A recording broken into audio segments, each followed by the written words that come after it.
Hello, good evening everybody. Today I'm going to talk about cannabis and why it needs to be legalized federally. Now I am very passionate about this subject, but before I want to get into any details, I want to go over a holiday that is known as 420.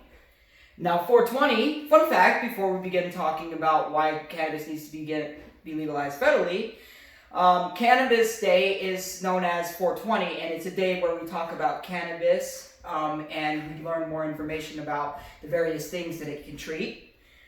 One of those things, 420 is something that happens every single year, once a year, and it's very important for all of us around the world. Most people, because we celebrate it as a day to memorize the plant and all the beautiful things that it can do. And it's known as 420. It's known as that because of a police code. People usually see this as a negative day, but they fail to realize that this is a great learning opportunity to learn about the various things that it has to offer. And it's also a great experience to learn more about the various ways it can be taken. It needs to be legal federally because it has many benefits, including for physical health, emotional health, and the economy, especially with the ongoing situation with COVID-19. We especially need that for the economy right now. So first thing I want to talk about is mental and emotional health. Cannabis helps people that are suffering from anxiety and depression, and according to a Statista journalist, Neil McCarthy, 86% of supporters say that the medicinal benefits of cannabis are a very, very important reason for legalization. So the next thing I want to talk about is physical health. Another benefit from cannabis being used medicinally is its physical health that it can treat, because it makes so many people that aren't completely out of it so that they can get done what they need to do, and it treats pain, anxiety, things like that. Dr. Grinspoon said in our particular study that marijuana appears to ease the pain of multiple sclerosis and nerve pain in general. This is an area where few other options exist, and those that do, such as neurotonin, Lyrica, or opiates, they're highly sedating.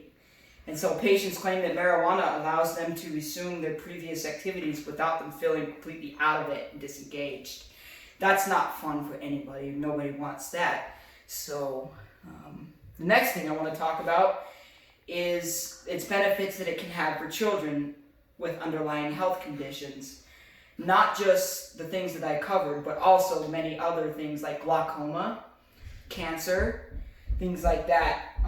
And they are usually treated with opioids, analgesic drugs that are highly, highly addicting, like morphine and oxycodone. But these drugs are usually treated for the pain caused by severe cancer and other terminal illnesses. However, they can also cause overdoses, and their addiction rates are significantly higher than those of cannabis. And they also frequently cause negative side effects in children, such as nausea, vomiting, as well as constipation. And I've experienced all of those things. You don't want to go through that, trust me. And also, the worst part is it can lead to opioid abuse, which kills millions every single day. And it's especially bad here in Utah. The outbreak of the opioid crisis that is especially bad here. I think we are the number one worst in the nation in terms of opioid overdose. My next point, so the counter argument that I have is some people are opposed to legalization of cannabis federally might say that cannabis is an addictive substance and it's harmful to your health and can potentially be a gateway drug to stronger, more addictive drugs like MDMA, LSD, heroin, cocaine, that kind of thing. But according to Peters, who is a doctor, patients consistently reported using marijuana to substitute or wean off prescription drugs. All patients and producers who were taking opiate painkillers claimed they reduced overall drug use, especially opioids, by using medical marijuana. Patients and caregivers also claimed medical cannabis was preferred over opiates, and it eased withdrawal from those opiates, and in some cases was perceived as more effective at relieving overall pain than the opiates were without causing significant side effects that were not pleasant at all. So the economical benefits. So McCarthy, who is a statistical journalist who covers technological, societal, and media topics through visual representation, says his data has strong evidence to support the idea that marijuana would hugely benefit the economy and help cannabis businesses, because right now the federal government has control over marijuana businesses, and it's several of them, and it's hurting them, especially during a time of crisis with COVID-19 being a problem. It is especially a problem for the economy to be able to get the sales that it needs to be able to continue and get better. And they can't do that without the help of cannabis sales, and they need to be able to enact this federally as soon as humanly possible. So they also federal government also gets tax benefits when we're able to legalize this and make it less restrictive on people, because businesses can do things, they can get more sales, the sales will boom, and that's a great thing for our stocks right now. And the benefit that there was the statistical journalist that I was mentioning earlier, he says that 56% say that tax revenue for state and local governments is also another very important reason, because they get a profit from whatever the dispensaries make. Also tax revenue, because it will improve every single U.S. state if they were to legalize marijuana federally. And that's very, very critical, because it brings in millions. And right now, every state in the United States could use that with what's going on.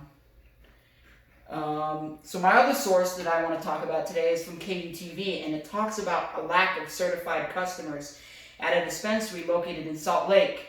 According to Flores, who is the owner of Dragonfly Wellness in Salt Lake, she said on the first day of business, she had to turn away as many as 200 customers who didn't have state-issued medical cards. This is one of the many reasons why it's just ridiculous that they have so many rules in place that make it very hard for people that need it to be able to get what they need. And this is why the government needs to act now.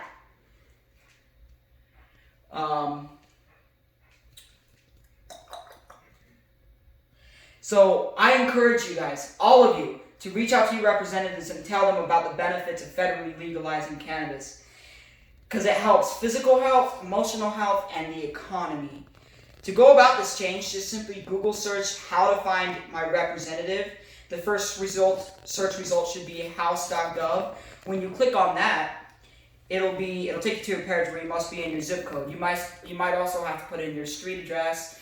This website will then show you who your representatives are and how to contact them. Yeah. So that's all I have.